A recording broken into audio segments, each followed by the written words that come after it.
Hi friends, Namaste. Welcome to Veda Digi Schools. Learn from your place. This is NTR. Today we are going to discuss about perspectives in education, unit number 1, history of Indian education system, and analysis about online test 2.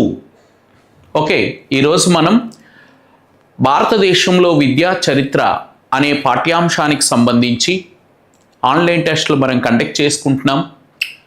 So first యూనిట్లో రెండవ టెస్ట్కి సంబంధించి మనం ఈరోజు explain and analysis చేసుకోబోతున్నాం మిత్రులారా. ఆల్రెడీగా first యూనిట్లో మొదటి టెస్ట్ని మనం కండక్ట్ చేసాం, దానికి అనాలిసిస్ కూడా ఇచ్చాం. ఈరోజు రెండవ టెస్ట్కి సంబంధించి అనాలిసిస్ ఇవ్వబోతున్నాం.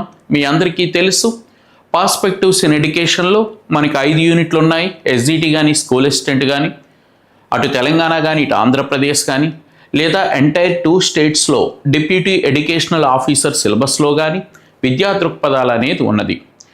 మనం 5 యూనిట్ల సిలబస్ని ప్రతి యూనిట్కి 2 టెస్టులు కండక్ట్ చేస్తున్నాం. ప్రతి టెస్ట్కి 50 నుంచి 60 బిట్లు ఇస్తున్నాం. దానికి షెడ్యూల్డ్ కూడా మీకు ఇవ్వటం జరిగింది. ఆ 50 బిట్లు, ఒక టెస్ట్లో 50 బిట్లు ఇస్తే దానికి సంబంధించి ఎంటైర్ అనాలిసిస్ అనేది మనం చేసుకోవటం జరుగుతుంది. దాని బ్యాక్గ్రౌండ్ కూడా ఎక్స్ప్లెయిన్ చేసుకోవటం జరుగుతుంది. ఆల్రెడీగా ఈ వీడియోలో మీరు గమనిస్తే డిస్క్రిప్షన్లో మన యాప్ లింక్ కూడా ఉంది, టైం టేబుల్ కూడా ఇవ్వటం జరిగింది. So not only perspectives in education but also psychology and methodology మనం ఒక 20-25 రోజులు, మార్చ్ 25 వరకు కూడా ఈ షెడ్యూల్ మనం ఇచ్చుకోవటం జరిగింది మిత్రులారా. Right, come to the analysis part. So భారతదేశం విద్యా చరిత్ర ఆన్లైన్ టెస్ట్లో క్వశ్చన్ నెంబర్ అంటే ఆన్లైన్ టెస్ట్ 2లో మొదటి ప్రశ్న యొక్క అనాలిసిస్ ఒకసారి మనం చూస్తే, కొఠారి కమిషన్ నివేదికలో సరికానిది ఏది? ఓకేనా. సో మనం ఇచ్చే ప్రశ్నలన్నీ కూడా దాదాపుగా ఒక 10 ప్రశ్నలు ఇస్తే అందరూ ఈజీగా ఆన్సర్ చేయగలిగే ఒక 4, కొంచెం కష్టంగా మరొక 2, మరికొంచెం కష్టంగా మరొక 2, సరైనవి, సరికానివి, సరైన ప్రవచనం ఏది, సరికాని ప్రవచనం ఏది, జతపరచండి, ఇట్లాంటివి కూడా ఉన్నాయి. అంటే ఒక 50% ఈజీగా మనం ఆన్సర్ చేయగలుగుతాము. మరొక 50% క్వశ్చన్స్ని కొంచెం ఆలోచన చేసి మనం ఆన్సర్ చేయాలి. సో ఆ వేలో మనం ప్రతి టెస్ట్కి కూడా ప్రశ్న ఇవ్వటం అనేది జరుగుతుంది. రైట్, కొఠారి కమిషన్ నివేదికలో సరికానిది ఏది? గమనించండి మిత్రులారా. సో ఇక్కడ సరికానిది ఏది అని అడిగారు. సో ఫస్ట్ త్రిభాషా సూత్రం. ఎస్, కొఠారి కమిషన్ తన రిపోర్ట్లో త్రిభాషా సూత్రాన్ని చెప్పింది. రెండవది మరో పేరు జాతీయ విద్యా కమిషన్. అవును, జాతీయ విద్యా కమిషన్ అంటారు ఈ కమిషన్ని. అలాగే భారతీయ విద్యా కమిషన్ అంటారు. అవును, భారతీయ విద్యా కమిషన్ అని కూడా కొఠారి విద్యా కమిషన్ను పిలుస్తారు. ఇక 5343 విద్యను ప్రవేశపెట్టాలి, ఇది కాదు. అంటే ఈ ప్రశ్నకు D is the right answer. 5+3+4+3 అనే విద్యా విధానాన్ని ప్రవేశపెట్టింది ఎవరు అంటే మొదలియార్ కమిషన్. ఎవరండి? మొదలియార్. సో డాక్టర్ లక్ష్మణ్ స్వామి మొదలియార్ అంటారు. 1952లో ఈ మొదలియార్ కమిషన్ని నియమిస్తే 1953లో ప్రభుత్వానికి మొదలియార్ కమిషన్ తన రిపోర్ట్ని ఇవ్వటం జరిగింది. ఈ మొదలియార్ కమిషన్ని సెకండరీ విద్యా కమిషన్ లేదా మాధ్యమిక విద్యా కమిషన్ అంటారు. మొదలియార్ అనేవారు డాక్టర్ లక్ష్మణస్వామి మొదలియార్ మద్రాస్ విశ్వవిద్యాలయానికి వైస్ ఛాన్సలర్గా పనిచేసిన వ్యక్తి అన్నమాట. అతను స్వతంత్రం అనంతరం ఈ దేశంలో విద్యా విధానం అనేది ఎలా ఉండాలి అని చెప్పారు అంటే 5+3+4+3 అంటే 1 నుంచి 5వ తరగతి వరకు ప్రాథమిక స్థాయి, 6, 7, 8 ప్రాథమిక ఉన్నత స్థాయి, 9, 10, 11, 12 మాధ్యమిక స్థాయి, 3 సంవత్సరాలు డిగ్రీ విద్య. అర్థమైందండి?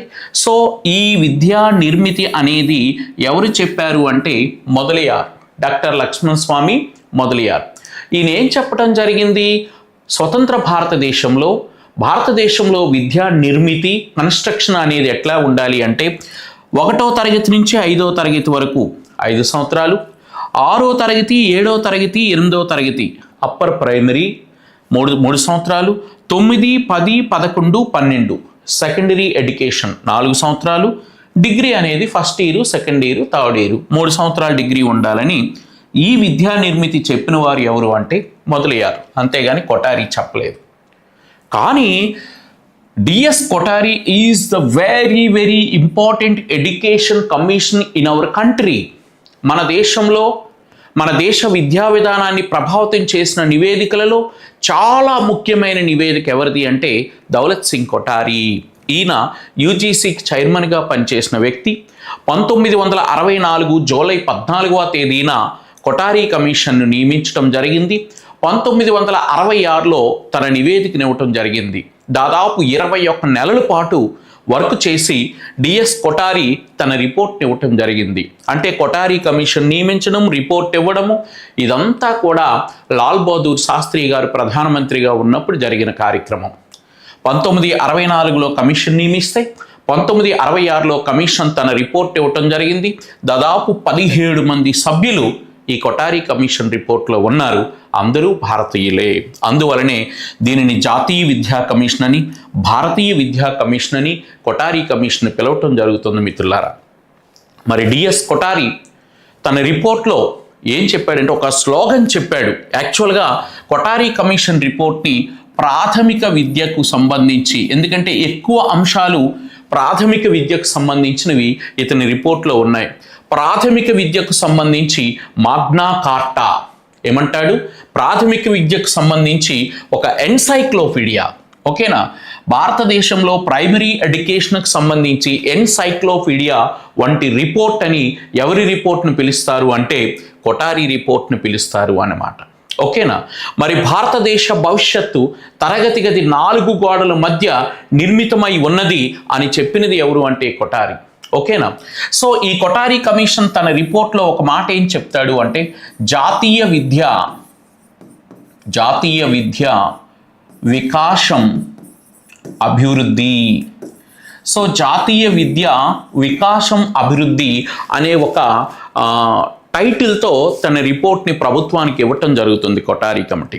ఈయన ప్రధానంగా తన నివేదికలో ఏమంటారంటే 6 నుంచి 14 సంవత్సరాల వయస్సు గల బాలబాలికలకి ఈ దేశంలో ఉచిత నిర్బంధ ప్రాథమిక విద్య ఇవ్వాలి.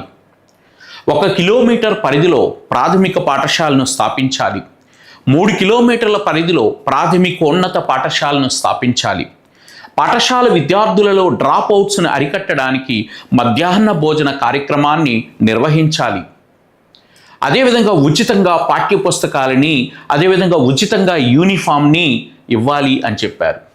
పాఠశాలల్లో చదివే పిల్లలకి వసతి గృహాలను ఏర్పరచాలి అని చెప్పారు. పాఠశాలల్లో చదివే పిల్లలకి ఉపకార వేతనాలను మంజూరు చేయాలి అని చెప్పారు. మరి అంతేకాకుండా దేశవ్యాప్తంగా భారతదేశంలో 10+2+3 ఎడ్యుకేషన్ స్ట్రక్చర్ ఉండాలని చెప్పారు. ఇది చెప్పలేదు. కొఠారి కమిషన్ చెప్పిన విద్యా నిర్మితి ఏంటంటే 10+2+3, 10వ తరగతి వరకు కూడా పాఠశాల విద్య, +2 అంటే మాధ్యమిక దశలో మాధ్యమికోన్నత విద్య, +3 అంటే డిగ్రీ విద్య. ఓకేనా, 10వ తరగతి వరకు స్కూల్ ఎడ్యుకేషన్, +1 +2 అనేది హయ్యర్ సెకండరీ మాధ్యమికోన్నత విద్య, +3 అనేది డిగ్రీ విద్య.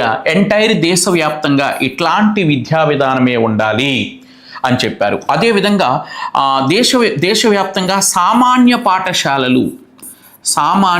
పాఠశాలలు కామన్ స్కూల్ సిస్టమ్, దేశవ్యాప్తంగా ఒకే రకమైన పాఠశాల వ్యవస్థ, దేశవ్యాప్తంగా ఒకే రకమైన విద్యా ప్రణాళిక వ్యవస్థ ఉండాలి అని చెప్పిన వారు ఎవరు అంటే దౌలత్ సింగ్ కొఠారి. సామాన్య పాఠశాల వ్యవస్థ. మరి అదేవిధంగా ఉపాధ్యాయ శిక్షణ 2 సంవత్సరాలు ఖచ్చితంగా ఉండాలి. టీచర్ ట్రైనింగ్ ఇన్స్టిట్యూట్స్ని బలోపేతం చేస్తూ 2 సంవత్సరాలు ఉపాధ్యాయులకు శిక్షణ ఉండాలి అని చెప్పారు కొఠారి. మరి త్రిభాషా సూత్రాన్ని ఇంప్లిమెంటేషన్ చేయాలి అని చెప్పారు. సో ఫస్ట్ లాంగ్వేజ్ ఏమో మదర్ టంగ్ మాతృభాష, మరి సెకండ్ లాంగ్వేజ్ ఏమో జాతీయ భాష అయిన హిందీ, థర్డ్ లాంగ్వేజ్ అనేది ఏదైనా ఒక అంతర్జాతీయ భాషని థర్డ్ లాంగ్వేజ్గా తీసుకోవాలి అని చెప్పి త్రిభాషా సూత్రాన్ని ప్రవేశపెట్టాలి అని చెప్పి కొఠారి కమిషన్ చెప్పారు. మరి అదేవిధంగా ప్రాథమిక స్థాయి వరకు ఖచ్చితంగా మాతృభాషలోనే బోధించాలి అని కొఠారి కమిషన్ చెప్పారు. సో స్వీయ మూల్యాంకన విధానాల్ని, సెల్ఫ్ అసెస్మెంట్ సిస్టమ్ని ఫాలో చేయాలి. విద్యార్థులు తాము ఎంతవరకు నేర్చుకున్నాము, ఎంతవరకు పరిణితి సాధించాము, అభ్యసన స్థాయిలు ఎంతవరకు సాధించాము అనేది తెలుసుకోవటానికి స్వీయ మూల్యాంకన విధానాన్ని ఫాలో చేయాలి అని చెప్పి కొఠారి కమిషన్ తన రిపోర్ట్లో తెలియచేయటం జరిగింది మిత్రులారా. మరి అదేవిధంగా 2 సంవత్సరాలు ఉపాధ్యాయ విద్యా సంస్థల శిక్షణ ఉంటూనే సంవత్సరంలో కనీసం 230 రోజులు ఉపాధ్యాయ శిక్షణా సంస్థలు పనిచేయాలి అని చెప్పారు కొఠారి. ఉపాధ్యాయ శిక్షణా సంస్థలు 230 రోజులు పనిచేయాలి అని చెప్పారు. ఉపాధ్యాయ శిక్షణ 2 సంవత్సరాలు ఉండాలి అని చెప్పారు. ఇవన్నీ కూడా ఎవరివి అంటే దౌలత్ సింగ్ కొఠారి కమిషన్ రిపోర్ట్స్ మిత్రులారా, రిపోర్ట్లో ఉండే అంశాలు. ఓకేనా? జాతీయ విద్యా వికాసం అభివృద్ధి అనే ఒక టైటిల్తో తన రిపోర్ట్ ఇవ్వటం అనేది జరిగింది. ఓకేనా? కాబట్టి 1కి డి అనేది రాంగ్ ఆన్సర్.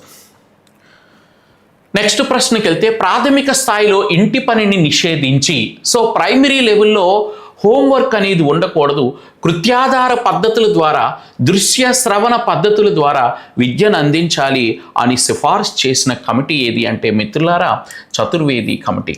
గమనించాలి, తొలుత యశ్పాల్ కమిటీ కొంతవరకు ప్రస్తావించినా దానిని బలోపేతం చేసిన కమిటీ ఏది అంటే YS Chaturvedi committee.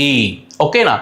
Professor Yashpal committee రిపోర్ట్ని పరిశీలించడానికి ఏర్పరిచిన కమిటీ వైఎస్ చతుర్వేది కమిటీ మిత్రులారా. బిఎడ్ సిలబస్లోనైతే చతుర్వేది కమిటీ అని స్పష్టంగా ఉంటుందన్నమాట. కాబట్టి ప్రాథమిక స్థాయిలోనే హోంవర్క్ని నిషేధించి కృత్యాధార పద్ధతుల ద్వారా, దృశ్య శ్రవణ పద్ధతుల ద్వారా విద్యను అందించాలి అని చెప్పింది చతుర్వేది కమిటీ చెప్పటం జరిగిందనమాట. ఓకేనా? 1992లో వేస్తే 93లో తన రిపోర్ట్ ఇచ్చింది వైఎస్ చతుర్వేది కమిటీ. ఓకేనా? రైట్. మరి ఇక ఈ రెండవ దానికి ఆన్సర్ ఏది అంటే బి. మరి ప్రొఫెసర్ యశ్పాల్ మీ అందరికీ తెలిసి మిత్రులారా, ప్రొఫెసర్ యశ్పాల్ కమిటీ 1992వ సంవత్సరంలో ప్రొఫెసర్ యశ్పాల్ తన రిపోర్ట్ని ఇవ్వటం జరిగింది. శ్రీ పివి నరసింహారావు గారు అప్పుడే అధికారంలోనికి వచ్చిన prime minister. So professor Yashpal గారు ఏమంటారు అంటే, అభ్యసనం అనేది చాలా భారంగా ఉన్నది, విద్యార్థులు విషయాన్ని నేర్చుకోలేకపోతున్నారు, అభ్యసనం భారంగా ఉన్నది. అభ్యసనం భారంగా ఉండడానికి కారణం ఏమిటి అంటే విద్యా ప్రణాళికలో ఉండే పాఠ్య విషయాలు కఠినంగా ఉన్నాయి, పాఠ్య పుస్తకాల్లో వాడే భాష కఠినంగా ఉంది, పాఠ్యపుస్తకాల్లో ఉండే సబ్జెక్ట్ కంటతా చేసే విధానానికి అనువుగా ఉంది. అందువలన పాఠ్యపుస్తకాల సైజు పెరిగింది, పాఠ్యపుస్తకాల బరువు పెరిగింది, స్కూల్ బ్యాగులు బరువు పెరిగింది. తద్వారా పిల్లవాళ్ళు స్వేచ్ఛాయుతంగా నేర్చుకోలేకపోతున్నారు, అభ్యసనంలో భారం పెరిగింది. కాబట్టి భారరహిత అభ్యసనానికి అనువుగా విద్యా ప్రణాళిక ఉండాలి అని చెప్పి ప్రొఫెసర్ యశ్పాల్ చెప్పారు. దీనినే లెర్నింగ్ వితౌట్ బర్డెన్ అనే మాటని ప్రొఫెసర్ యశ్పాల్ గారు వాడటం జరిగింది మిత్రులారా. మరి యశ్పాల్ తన రిపోర్ట్లో ఉపాధ్యాయుడు విద్యార్థి నిష్పత్తి 1:30గా ఉండాలని చెప్పారు. టీచర్ అండ్ స్టూడెంట్ రేషియో 1:30 అంటే 30 మంది విద్యార్థులు ఉంటే మరి ఒక ఉపాధ్యాయుడు తప్పనిసరిగా ఉండాలి అని చెప్పారనమాట. మరి అదేవిధంగా సంవత్సరంలో కనీసం పాఠశాలలు 210 రోజులు పనిచేయాలి అని చెప్పారు ప్రొఫెసర్ యశ్పాల్. సంవత్సరంలో కనీసం పాఠశాలలు 210 రోజులు పనిచేయాలి అని చెప్పి ప్రొఫెసర్ యశ్పాల్ తన రిపోర్ట్లో తెలియచేయటం జరిగింది. మరి యశ్పాల్ రిపోర్ట్లో కీలకమైన అంశాలు మిత్రులారా, భారరహిత అభ్యసనానికి అనువుగా విద్యా ప్రణాళిక ఉండాలి, పాఠశాలలు సంవత్సరంలో కనీసం 210 రోజులు పనిచేయాలి, ఉపాధ్యాయ విద్యార్థి నిష్పత్తి 1:30గా ఉండాలి అని చెప్పడం జరిగింది. మరి గణితం వంటి గణితం వంటి పాఠ్యాంశాలు ఏవైతే ఉన్నాయో పాఠ్య ప్రణాళికలో గణితానికి సంబంధించిన భావనలను సరళీకృతం చేయాలి, కొంచెం వాటిని అర్థమయ్యే విధంగా పాఠ్య ప్రణాళికలు రూపొందించాలి అని చెప్పి ప్రొఫెసర్ యశ్పాల్ తన నివేదికలో చెప్పడం జరిగింది మిత్రులారా. మరి యశ్పాల్ కమిటీ రిపోర్ట్ను పరిశీలించడానికి వేసిన కమిటీయే వైఎస్ చతుర్వేది కమిటీ. మరి చటోపాధ్యాయ కమిటీ మిత్రులారా, ఉపాధ్యాయుల యొక్క సమస్యలపై నియమించిన కమిటీ ఏది అంటే చటోపాధ్యాయ కమిటీ. మరి చటోపాధ్యాయ కమిటీని 1983వ సంవత్సరంలో ఏర్పరిస్తే 1985వ సంవత్సరంలో ఉపాధ్యాయ సమస్యలపై చటోపాధ్యాయ కమిటీ తన రిపోర్ట్ ఇవ్వటం జరిగింది. ఉపాధ్యాయులకు నిర్దిష్టమైన పని గంటలు ఉండాలని, ఉపాధ్యాయులకి గౌరవప్రదమైన వేతనాన్ని ఇవ్వాలి అని, ఉపాధ్యాయులు శిక్షణ కోసం నిరంతరము తమ మేధస్సును పెంచుకోవటం కోసం మేధో కేంద్రాలని ఏర్పరచాలని, ఇట్లాంటి అంశాలతో మరి కమిటీ రిపోర్ట్ ఇవ్వటం జరిగింది. కాబట్టి టీచర్స్కి సంబంధించిన కమిటీ ఏది అంటే చటోపాధ్యాయ కమిటీ. 83లో ఏర్పరిస్తే 85లో రిపోర్ట్ ఇచ్చింది. తదనంతరం మాల్కమ్ ఆదిశేషయ్య కమిటీ, మిత్రులారా వెరీ ఇంపార్టెంట్ మిత్రులారా, Malcolm Adiseshaiah committee Janata party ప్రభుత్వ కాలంలో, జనతా పార్టీ అంటే శ్రీ మొరార్జీ దేశాయ్ గారు ప్రైమ్ మినిస్టర్గా ఉన్న సమయంలో భారతదేశంలో మొట్టమొదటి కాంగ్రెసేతర ప్రధానమంత్రి ఎవరు అంటే మొరార్జీ దేశాయ్. భారతదేశంలో అత్యధిక వయసులో ప్రధానమంత్రిగా పదవిలోకి వచ్చిన వారు ఎవరు అంటే మొరార్జీ దేశాయ్. భారతదేశంలో మొట్టమొదటి సంకీర్ణ కూటమి ఏది అంటే non Congress coalition government, non Congress government ఏది అంటే 1977లో వచ్చిన జనతా కూటమి. సో 5 పార్టీల కలయికతో జనతా కూటమి ఏర్పరిస్తే ఆ 5 పార్టీల్ని కలిపిన ఒక పెద్ద మేధావి మొరార్జీ దేశాయ్. మరి మొరార్జీ దేశాయ్ అధికారంలోనికి వచ్చిన తర్వాత జనతా కూటమి ఆధ్వర్యంలో 1977వ సంవత్సరంలో ఈశ్వరీభాయ్ పటేల్ కమిటీ ఏర్పరిస్తే, ఈశ్వరీభాయ్ పటేల్ కమిటీ అనంతరం 1978వ సంవత్సరంలో మాల్కమ్ ఆదిశేషయ్య కమిటీని ఏర్పాటు చేయడం జరిగింది. మాల్కమ్ ఆదిశేషయ్య ప్రధానంగా తన రిపోర్ట్లో learning to do, very very important మిత్రులారా, లెర్నింగ్ టు డూ అనే శీర్షికతో, ఓకేనా, పని చేస్తూ నేర్చుకో, లెర్నింగ్ టు డూ అనే శీర్షికతో తన రిపోర్ట్ని మాల్కమ్ ఆదిశేషయ్య ఇవ్వటం అనేది జరిగింది. సో ఇది రెండవ ప్రశ్నకు సంబంధించిన ఎక్స్ప్లెనేషన్. ఇకపోతే మూడవ ప్రశ్న, విద్య అనేది వర్తమాన కోసం భవిష్యత్తు కోసం చేసే విలక్షణమైన పెట్టుబడి అని చెప్పిన నివేదిక ఏది అంటే 1986 జాతీయ విద్యా విధానం. B is the right answer. National policy on education 1986 21వ శతాబ్దంలో ఉండే విద్యాపరమైన సమస్యలని సవాళ్ళని అధిగమించే ఉద్దేశ్యంతో మేము ఈ విద్యా విధానాన్ని ప్రవేశపెడుతున్నాము అని ఆనాటి ప్రధానమంత్రి శ్రీ రాజీవ్ గాంధీ గారు పార్లమెంట్లో చెప్పటం జరిగింది. ఆనాడు ఈ 86 జాతీయ విద్యా విధానం వచ్చేసరికి మన దేశంలో విద్యాశాఖ మంత్రి ఎవరు అంటే శ్రీ పివి నరసింహారావు. సో రాజీవ్ గాంధీ గారి నేతృత్వంలో దేశ విద్యాపరమైన సమస్యలు సవాళ్ళని అధిగమించాలని బృహత్తరమైన ప్రణాళికతో అనేక మంది విద్యావేత్తల యొక్క ఆలోచనలతో, అనేక మంది మేధావుల యొక్క ఆలోచనలతో 86 జాతీయ విద్యా విధానాన్ని రూపొందించారు. అందుకే పివి నరసింహారావు గారు 86 జాతీయ విద్యా విధానాన్ని రాజీవ్ వీలునామా ఏమంటారు? రాజీవ్ వీలునామా, విద్యకు సంబంధించి భవిష్యత్తు కోసం చేసే ఒక పెట్టుబడి 86 విద్య అనేది అని చెప్పి 86 జాతీయ విద్యా విధానం చెప్పటం జరిగింది మిత్రులారా. సో చాలా కీలకమైన నివేదిక. దాదాపు 34 సంవత్సరాలు మన దేశంలో ఇదే రిపోర్ట్ ప్రకారం విద్యా వ్యవస్థ నడిచింది. మరి 86 జాతీయ విద్యా విధానంలో కూడా మన దేశంలో 10+2+3 అనే విద్యా నిర్మితి ఉండాలి అని చెప్పారు. 10వ తరగతి వరకు స్కూల్ ఎడ్యుకేషన్, +2లో హయ్యర్ సెకండరీ ఎడ్యుకేషన్, +3లో డిగ్రీ ఎడ్యుకేషన్ ఉండాలి. ఎంటైర్ దేశవ్యాప్తంగా ఇదే విద్యా విధానం ఉండాలి అని జాతీయ విద్యా విధానం చెప్పింది. సో మాతృభాషలోనే బోధించాలి, ప్రాథమిక స్థాయిలో బోధన అనేది కంపల్సరీగా మాతృభాషలోనే జరగాలి అని 86 జాతీయ విద్యా విధానం చెప్పింది. అదేవిధంగా మాధ్యమిక స్థాయికి వచ్చేసరికి త్రిభాషా సూత్రాన్ని అమలుపరచాలి. మదర్ టంగ్ అనేది ఫస్ట్ లాంగ్వేజ్, అదేవిధంగా హిందీ సెకండ్ లాంగ్వేజ్, ఒక ఇంటర్నేషనల్ లాంగ్వేజ్ మనం ఇంగ్లీష్ని తీసుకున్నాం, అది థర్డ్ లాంగ్వేజ్గా ఉండాలి అని త్రిభాషా సూత్రాన్ని ప్రవేశపెట్టాలి అని 1986 జాతీయ విద్యా విధానం చెప్పింది మిత్రులారా. మరి ఈరోజు మనం ఫాలో చేస్తున్న కంటిన్యూస్ కాంప్రహెన్సివ్ ఎవాల్యూషన్ సిస్టమ్, నిరంతర సమగ్ర మూల్యాంకన విధానాన్ని మొట్టమొదటిసారిగా మన దేశంలో సూచించిన కమిటీ కొఠారీ కమిటీ అయితే, మన దేశంలో సిసిఈ ఇంప్లిమెంటేషన్కి కారణమైన ప్రధానమైన నివేదిక ఏది అంటే 1986 జాతీయ విద్యా విధానం సిసిఈని రికమెండ్ చేసింది. సిసిఈలో మార్కుల స్థానంలో గ్రేడులు ప్రవేశపెట్టాలి అని 1986 జాతీయ విద్యా విధాన నివేదికలో తెలియచేయటం జరిగింది మిత్రులారా.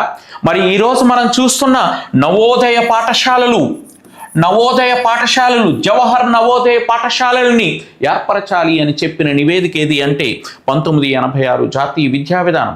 గ్రామీణ ప్రాంతాల్లో మెరిటోరియల్ పిల్లలు ఉన్నారు, వారికి ఒక ఎంట్రన్స్ టెస్ట్ను ప్రవేశపెట్టి వారి యొక్క సృజనాత్మక శక్తిని బయటకు తీసి 6వ తరగతి నుంచి వారికి రెసిడెన్షియల్ మోడ్లో సిబిఎస్ఈ సిలబస్ని బోధించాలి అనే ఉద్దేశ్యంతో నవోదయ పాఠశాలను ఏర్పరచాలి అని జాతీయ విద్యా విధానం 1986 చెప్పింది.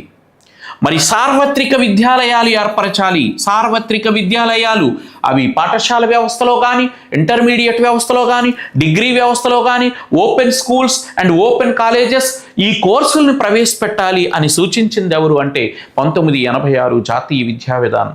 అదేవిధంగా పాఠ్య ప్రణాళికలో పర్యావరణ విద్య, the environmental education system, it is the more important nowadays. So compulsory we shall implementation in the environmental education, in the educational curriculum. భారతదేశ విద్యా ప్రణాళికలో పర్యావరణ విద్యకు ప్రాధాన్యత ఇవ్వాలి. పర్యావరణ విద్య గురించి విద్యార్థులకు అవగాహన కల్పించాలి. తద్వారా విద్యార్థులు పర్యావరణ పరిరక్షకులుగా మారుతారని పర్యావరణ విద్యకు ప్రయారిటీ ఇమ్మంది 86 జాతీయ విద్యా విధానం. మరి వయోజన అక్షరాస్యత కార్యక్రమాలు, అడల్ట్ లిటరసీ ప్రోగ్రామ్, 15 సంవత్సరాల నుంచి 35 సంవత్సరాల మధ్య గల స్త్రీ పురుషులలో నిరక్షరాస్యత ఎక్కువగా ఉన్నది అని చెప్పి వారికి అనియత విద్యా కేంద్రాల ద్వారా అక్షరాస్యులుగా చేయాలి అనే ఉద్దేశ్యంతో వయోజన విద్యకు ప్రాధాన్యత ఇవ్వాలి, వయోజన విద్యా కేంద్రాలు స్థాపించాలి అని చెప్పి జాతీయ విద్యా విధానం చెప్పింది. శిశు సంరక్షణ విద్యకు ప్రాధాన్యత. శిశు సంరక్షణ, early child care education. Early child care education అంటే 6 సంవత్సరాల లోపు పిల్లలకి పూర్వ బాల్య దశలోనే మంచి విద్యను అందించాలి, మంచి ఫౌండేషన్ ఇవ్వాలి అని చెప్పి ఎర్లీ చైల్డ్ కేర్ విద్యను ఇవ్వాలి, ఎర్లీ చైల్డ్ కేర్ సెంటర్స్ను ఏర్పరచాలి అని 1986 జాతీయ విద్యా విధానంలో తెలియచేయటం జరిగింది మిత్రులారా. సో ఇవన్నీ వెరీ మోస్ట్ ఇంపార్టెంట్ ఇష్యూస్ 1986 జాతీయ విద్య. ఒకటి కాదు, చాలా అంశాలు 86 జాతీయ విద్యా విధానంలో చెప్పారు.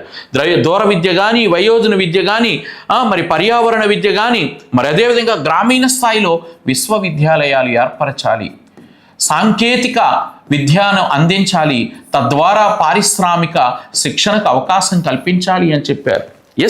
రూరల్ యూనివర్సిటీని ఫామ్ చేయాలి, టెక్నికల్ ఎడ్యుకేషన్ బలోపేతం చేయాలి, తద్వారా మంచి ప్రొడక్ట్ని పరిశ్రమలకు అందించాలి అని 1986 జాతీయ విద్యా విధానంలో చెప్పారు. మరి అదేవిధంగా 86 జాతీయ విద్యా విధానంలోని MLL కనీస అభ్యసన స్థాయిలు, మినిమం లెవెల్స్ ఆఫ్ లెర్నింగ్ అనే మాటని చెప్పింది ఎవరు అంటే 86 జాతీయ విద్యా విధానం. సో ఇది బిట్ నెంబర్ 3.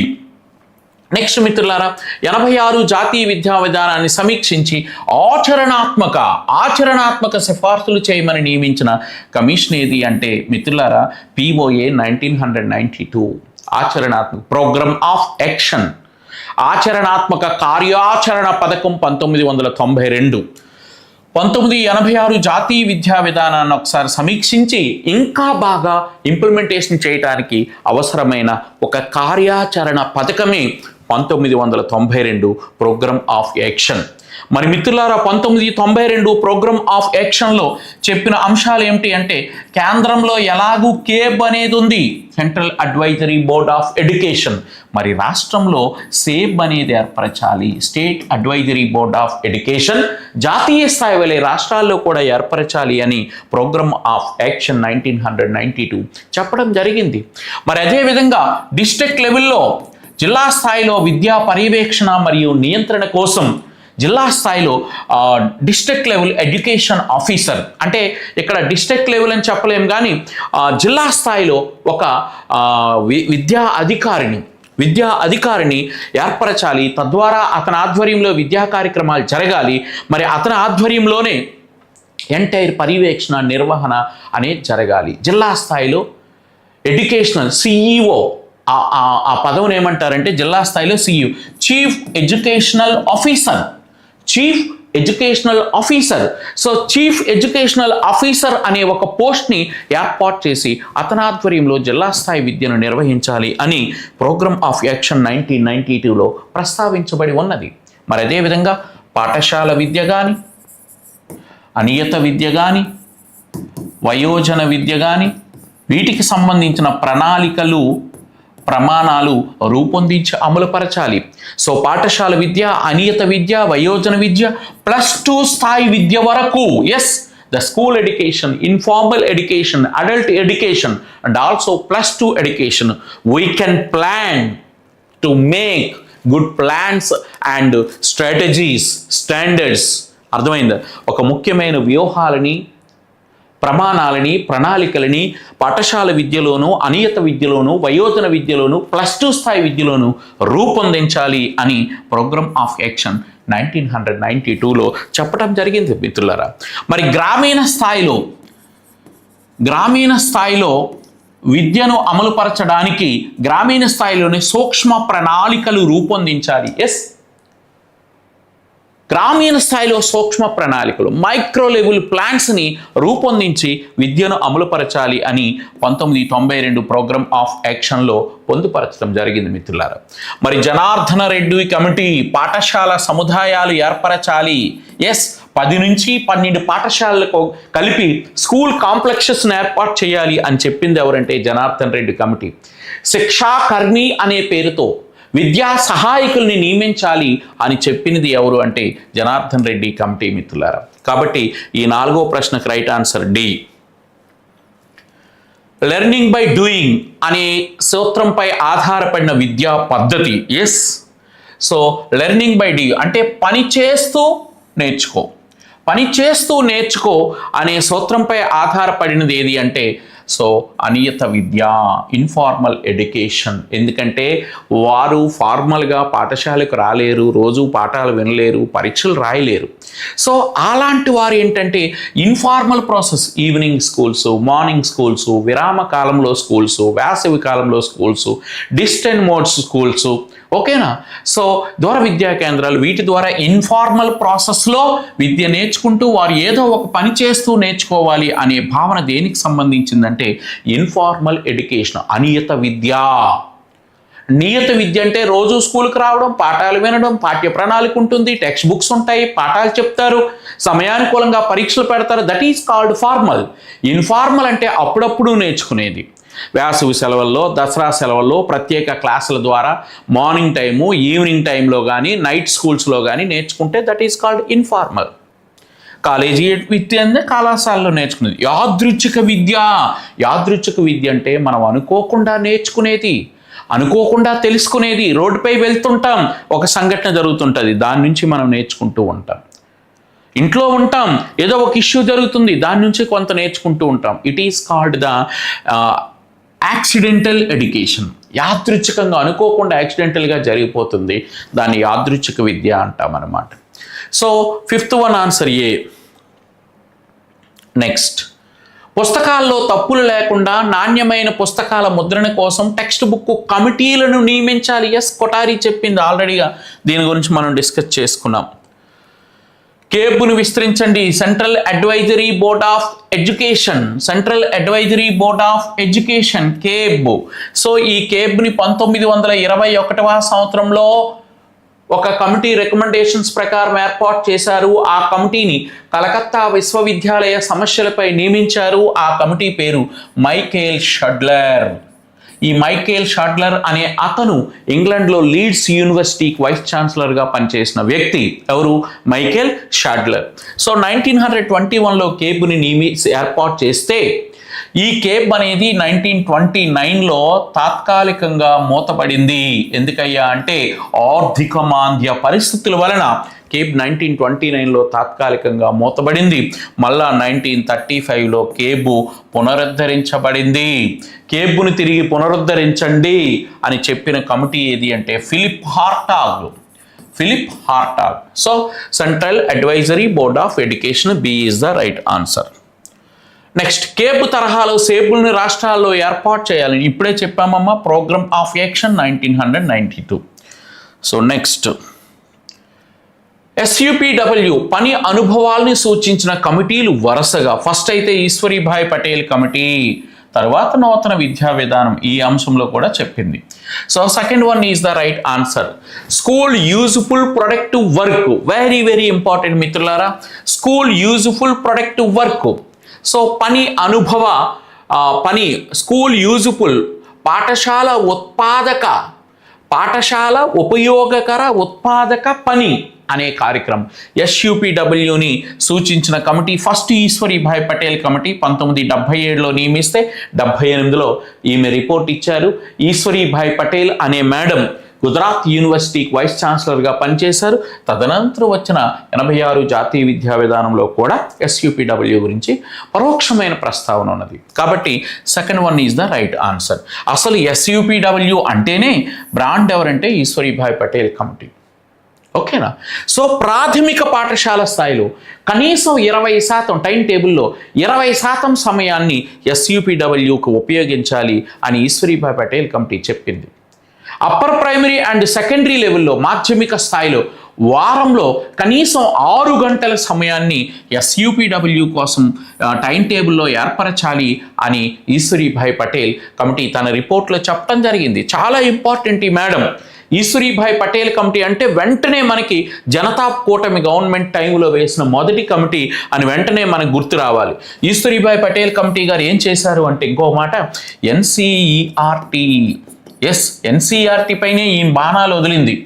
NCERT యొక్క పనితీరుని సమీక్షించాలి, NCERT యొక్క లక్ష్యాలను సమీక్షించాలి, NCERT రూపొందిస్తున్న పాఠ్య ప్రణాళికలు పాఠ్య పుస్తకాలని సమీక్షించాలి అని చెప్పింది ఎవరయ్యా అంటే ఈశ్వరీభాయ్ పటేల్ కమిటీ. ఏం నార్మల్గా వదలలేదు. మరి అదేవిధంగా ఈశ్వరీభాయ్ పటేల్ కమిటీ 1వ తరగతి 2వ తరగతుల్లో ఎటువంటి పాఠ్య పుస్తకాలు ఉండకూడదు, కేవలం లాంగ్వేజెస్ పుస్తకాలు ఉండాలి. ఫస్ట్ క్లాసు సెకండ్ క్లాస్లో లాంగ్వేజ్లకు తప్ప భాషలకు తప్ప ఎట్లాంటి సబ్జెక్ట్ పుస్తకాలు ఉండకూడదు అని చెప్పింది ఎవరయ్యా అంటే ఈశ్వరీభాయ్ పటేల్ కమిటీ.